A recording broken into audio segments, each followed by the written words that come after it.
Hello and welcome to this episode of B2B Revenue Leaders. I'm your host, Dustin, and this episode is brought to you by Testimonial Hero. So Testimonial Hero really focuses on closing those trust gaps at all the stages in the buyer's journey where a typical buyer might fall off. They do that via strategic, high-quality video testimonials built for the right size, shape, and content that you need to really close trust gaps at that stage. On this episode, I'm joined by Christian Kletzl, who is the co-founder and CEO at UserGems. And we're going to be talking about why we should be tracking champion LTV as religiously as we track customer LTV. Hey, Christian, welcome to the show. Hey, Dustin, great to be here. So today we're talking about a cool topic that, is a term I hadn't heard before. I think it's super interesting, and that's champion LTV and how we should be tracking that, as religiously as customer LTV. For our listeners who might not know what we're talking about, do you want to define what champion LTV is? Yes, happy to. I think everyone's familiar with the customer lifetime value. So you get someone as a customer, they stick around for a few years, and that's ultimately the sum of the revenue that you get from this organization. Mm-hmm. And for the champion lifetime value, it's very similar, but it's actually focused on a person. And so the idea is this person joins a company, becomes your customer, loves your product, they move to a new organization, and then they become your customer again. And so this means you can now actually not only every marketing activity that we do is based on a customer lifetime value, right? Like we compare, I spent X to get this company as a customer, and it brings me Y. And if there's a good ratio, then I'm doing a good job in marketing and sales, and otherwise I don't. But it goes deeper, especially now with people changing their job all the time, because the person that becomes my customer at the first company, they move to a new company and they can become my customer there again. So it's actually really interesting to track an individual. How often did they become my customer, and what's actually the lifetime value of this person? And the reason I really like it is because so often we think about what are the concepts of B2C that we should bring to B2B? And this element, if you focus on the lifetime value of a person, you you bring the relationship and the fact that this is actually a person, not a company making the purchasing decisions, into your sales and marketing thought process. Yeah, no, that makes a ton of sense. And I mean, anecdotally, I've seen that here. We have customers who have purchased our product and services at 3 companies, 4 companies. As they move around, they bring us with them. And that's without us actively, focusing on that and trying that. So it just shows that there is an opportunity to expand that. I'm curious, you can Google customer lifetime value. There's a few different ways to calculate it, but there's, you find a lot of information. Champion LTV may be more difficult to forecast out and, have a formula for. So how do you tackle that? Yeah. So I think that the first part is, how do you track it? The second part is then actually, how do you influence it? And I think that is especially the interesting one. Like you first need to track it to figure out whether it's worth it, whether you should put time into this. And the second part is then how can you, if it's worth your time, what can you do to increase it?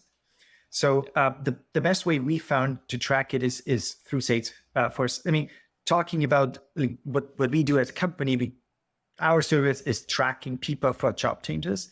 And one of the ways we do it is you give us a list, we identify when they change, push it back into your sales force. So the idea is that through this, we actually connect the people through their lifetime, all the jobs that they had. But I think even without it, the easiest way, as long as you have maybe a LinkedIn URL, we've seen companies go through opportunity contacts grouped by LinkedIn URL, for example. And very quickly, you'll find that there are actually so many of these people that buy for the second, third, fourth time that it's actually really worth your time to make sure, how can I optimize that? Yeah, no, absolutely. And I think you mentioned the first part, tracking that, figuring it out. The part I've struggled with then is then what, right? Like, how do you do the reach out? Do you automate it? Is it completely personalized? Any tips on how to tackle that? Yeah, very good question. Very good thought also around the automation. We're always afraid of automation, but automation is actually 2 things. It's automating that you reach out to them, and then whether you automate the message or not. And I want to separate this. Basically, the number 1 advice that I have is if there's a job change of someone, put them into a sequence. That's the number one thing. You can have the first step being manual, so someone is still looking over it, but guaranteeing that someone reaches out by adding them into a sequence is all the difference between like 1x and 10x ROI of these initiatives.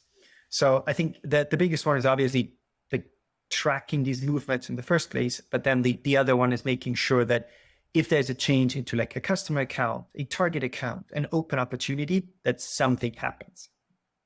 And the something is not only a notification, it's some kind of automation, some kind of prepared message.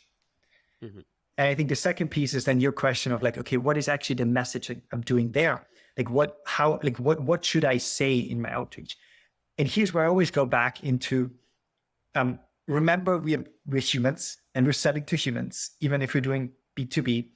And this means that the first step for us that we recommend is always like simply acknowledging that this is a big life event for that person, right? Like they've maybe been at the previous company for many years, they're making a big step there.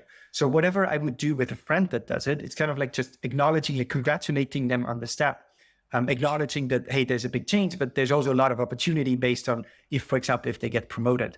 And then what we actually do is we have a little bit depending on seniority. We also have some small, funny a gifting step in there of like, hey, the small token of appreciation gets you started in like the first week, for example. But importantly, there's actually no ask in there. It's really about the relationship that we're building. And this means we're also not only doing this for someone that joins, let's say, our target account. We're doing this also if they join a company that might not be right for like UserGems, not right for buying UserGems, because it's about building the relationship.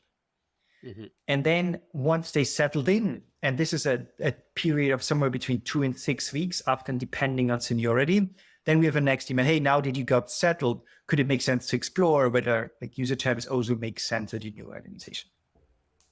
Yeah, so there's two parts I like there. One is the timing and not doing the ask up front, because I get those emails when I start a new job, right? You get a whole bunch of, I saw you use product X at this company. Let's book a call.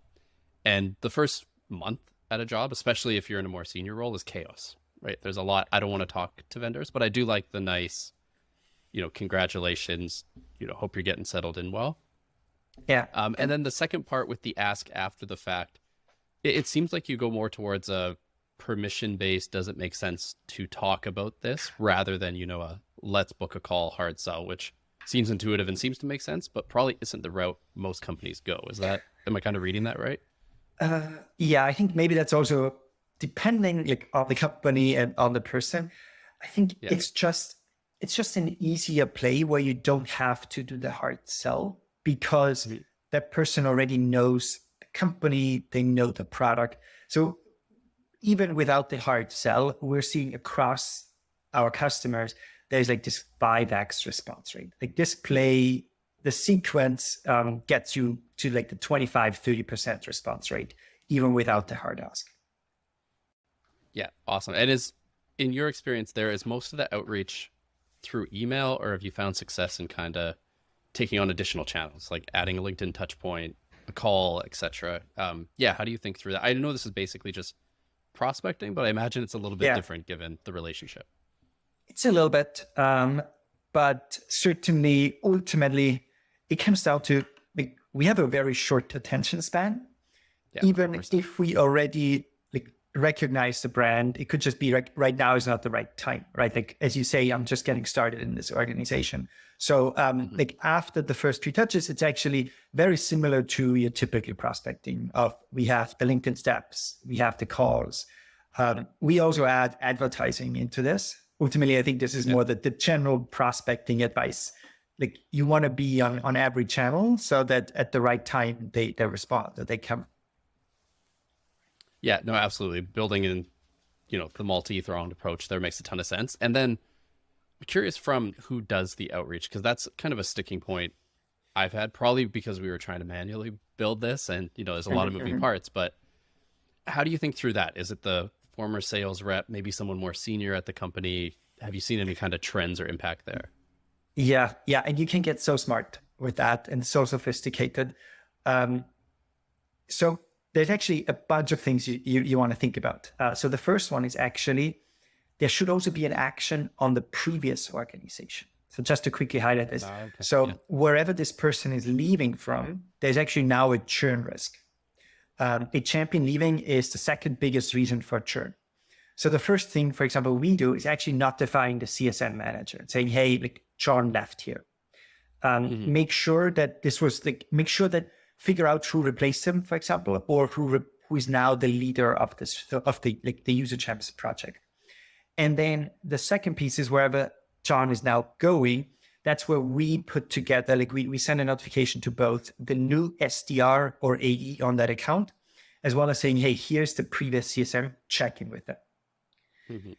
And so and if you go too sophisticated, that also hurts you, because now like you have maybe few outreach because you're waiting for people to do something. So what we are doing is by default, it's the ADR or AE doing the outreach, unless the CSM says, hey, I have this really strong relationship with that person, let me do the outreach. So it's a little bit an opt-in by the CSM.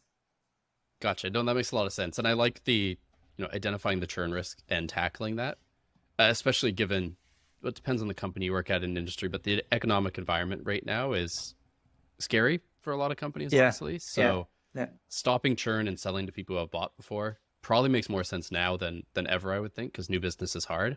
Have you seen trends there? Like, has this play, increased in the efficiency of it now? Yeah. What have you been seeing there?